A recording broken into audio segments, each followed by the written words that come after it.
Good afternoon and welcome to the Imagine Golf Podcast, brought to you by Imagine Golf. You can go to imaginegolf.com to see all of our offerings, including our free drills, our free practice plans, virtual lessons, free ebooks, or to book a lesson with me. And you can sign up for our free lesson tips that go out once a week, every week, by simply dropping us your email. So I'm joined today by our producer, Morgan. Morgan, how are you today? I'm good, Daniel. How are you today? Thank you for having me on the podcast. It's my pleasure. For those that don't know Morgan, Morgan has done almost everything in Imagine Golf. She's been a cart girl, for crying out loud. She's run clinics for us and proverbial jack of all trades here. So now Morgan's acting as our producer. So Morgan, thanks for joining us today. It's much appreciated. Of course, of course. So today we're going to talk about a subject that I see all the time, every day, as a matter of fact, because we're doing lessons every day, and it's the two of the biggest flaws. Let's say 90% of all of our new students come into Imagine Golf with these two faults, if you would, or these two challenges, however you want to say it, in their golf swing. And what's nice about that is that once we fix them, they're pretty much off and running. The bad news is that sometimes they're not as easy to fix as one would think, or quite candidly, they'd be fixed already. So, but without any further ado, those two things, and not in any order, are number one, their swing is too steep, meaning that the club essentially just goes too vertical or too straight up in the air and not around their body. And the second one we see is that the students sequencing and how they sequence their body through the golf swing is totally out of whack or incorrect, or both for that matter. So let's talk about too steep, right? One that probably plagues at least 70% of all golfers at all levels. Even some of the better golfers at times in their career have been too steep. And by definition, too steep is really simple. It's simply that once a club, or instead of, I should say, a club working around the body, it actually works upward towards the sky and then straight down to the ground. And what a too steep of a descent does, or too steep of a takeaway and then too steep of a descent does, is a lot of things, and are all bad. Too thin shots, thick shots. We're not allowed to say fat anymore, so thick shots. Anything that comes off the toe, off the heel. These are all early extension. These are all things that can be attributed to too steep of a backswing and too steep of a descent down. So we really try to get the student just to kind of reprogram what they really think of when they start thinking about their backswing. And we use video to start with. We always use video as kind of a baseline and show people where they started, if you would. And then from there, we put them through a series of drills where we get them to swing wider or flatter around their body.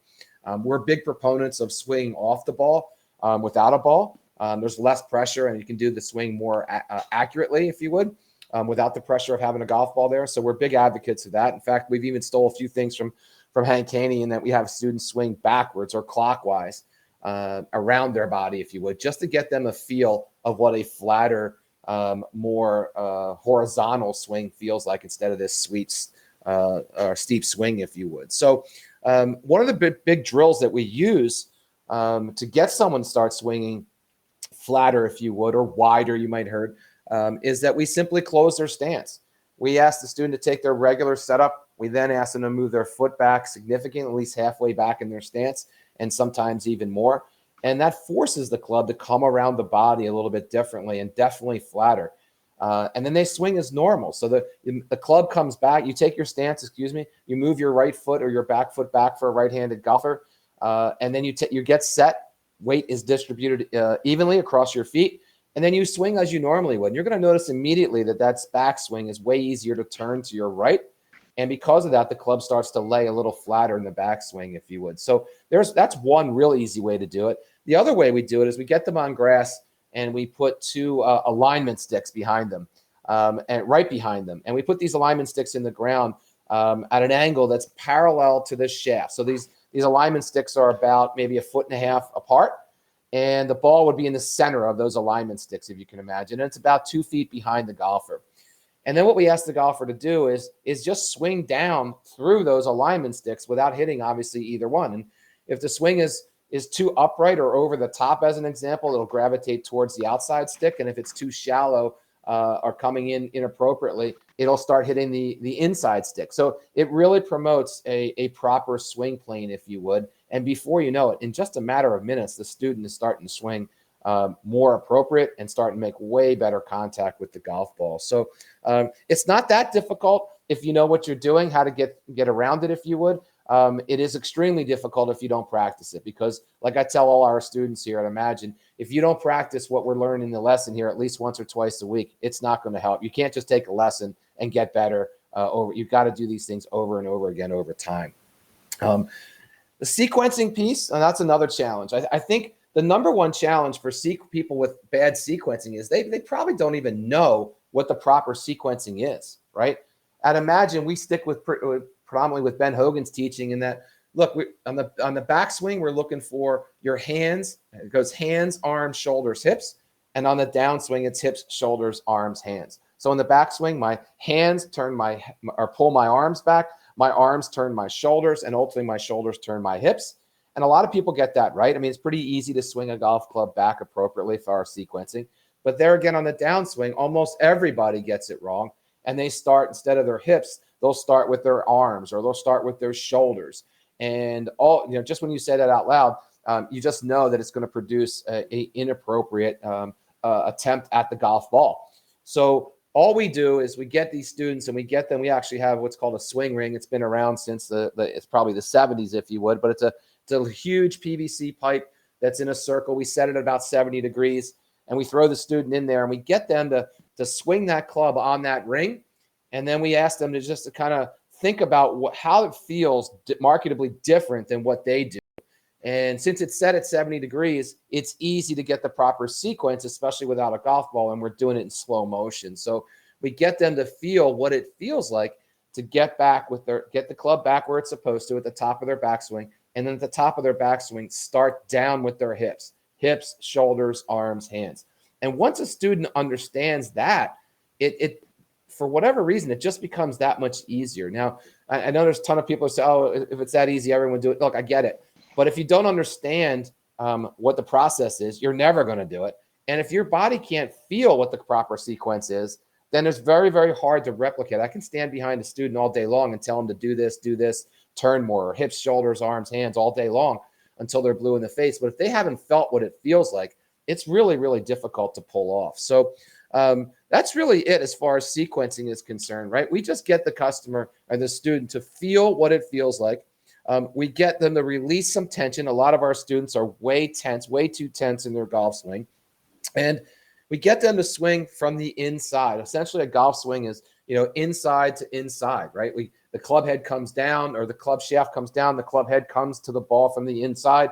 It's parallel at impact, and then it goes back to the inside on the follow through. So if we get them the proper sequencing of hips, shoulders, arms, hands, then that starts to come almost second nature, right? Almost second nature. And it's amazing. Everyone says the same thing. Oh, wow, it feels so much better. Feels so much more natural. I hear all the time. Oh, my back doesn't hurt. So, ultimately a golf swing, if done properly, should not be hurting one's back. So that's a whole nother subject. We should probably do that, Morgan, for a podcast someday. But if you swing properly, you're not going to have any back issues per se, for the most part anyway. So that's really it for today's podcast. Well, we have a bunch of questions that have been coming in. The popularity of the podcast is starting to take off, so we're getting flooded with questions. So I thought we'd do 2 or 3 questions today. So Morgan, hit me with a question or two that you got from the audience. So Michael writes into us a very good question saying, Daniel, I've been playing most of my adult life. I'm 52. For the last 3 years, I've been playing more than ever, about 2 to 3 times a week. Wow. Once a week with the same foursome. While I'm not good, I'm not horrible either. My handicap is 18. My irons are really inconsistent. And many of my playing partners are always telling me, keep your head down.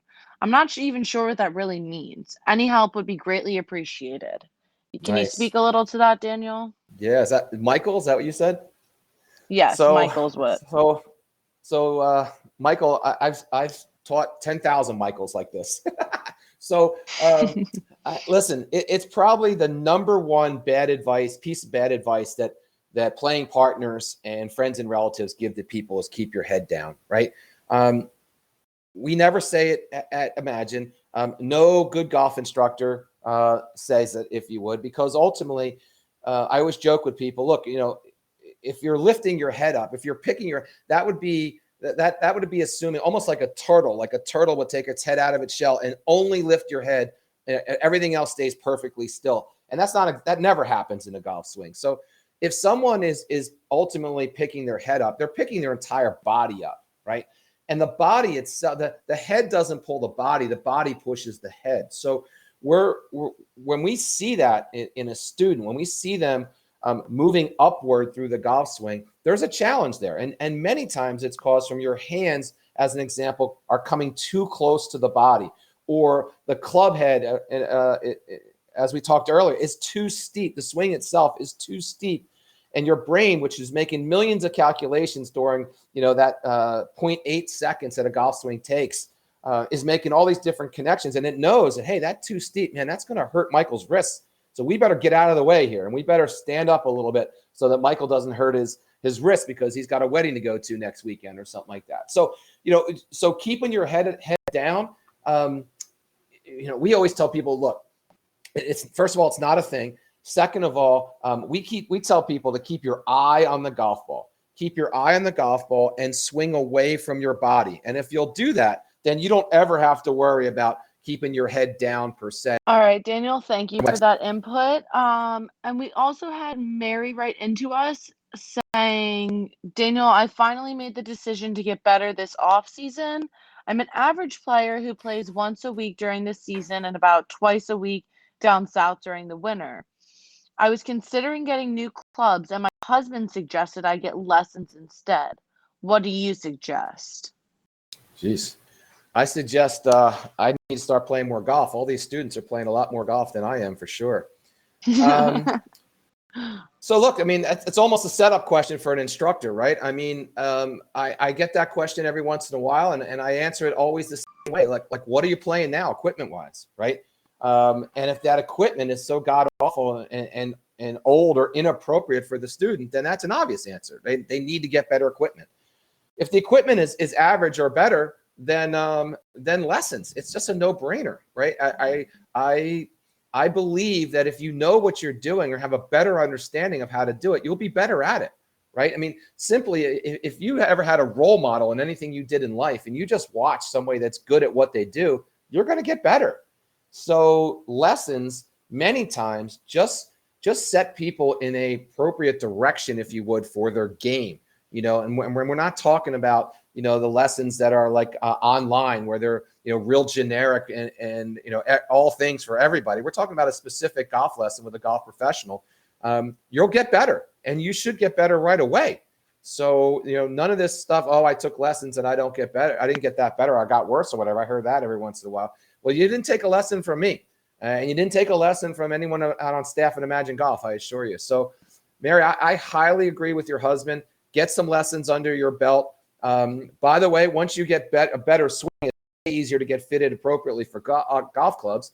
It's a fitter's nightmare when someone rolls in with a really inconsistent swing and they're all over the place and they're trying to get fit for a professional or professionally fit for a set of golf clubs, golf irons and whatever. The fitter really, he or she doesn't really have anywhere to really go other than aesthetics and a few points here and there that may help. But so golf lessons definitely over clubs. I would say 90% of the time, unless those clubs are inappropriate. So there you have it, Morgan. We're a little bit over time today, so I try to keep this podcast under 15 minutes here. We're running around 17 today, so I'm going to wrap it up today. We'll answer some more questions on our next podcast, but thank you for listening today. Hey, please hit the button below. Follow us below. We're on all the directories, Spotify, Apple, iPod, or iPod. That's how old I am, Morgan. Apple iPodcast, and we're on iHeartRadio. So thanks a lot for listening, and see you soon. Daniel, thank you for having me. You too, Morgan. Take care.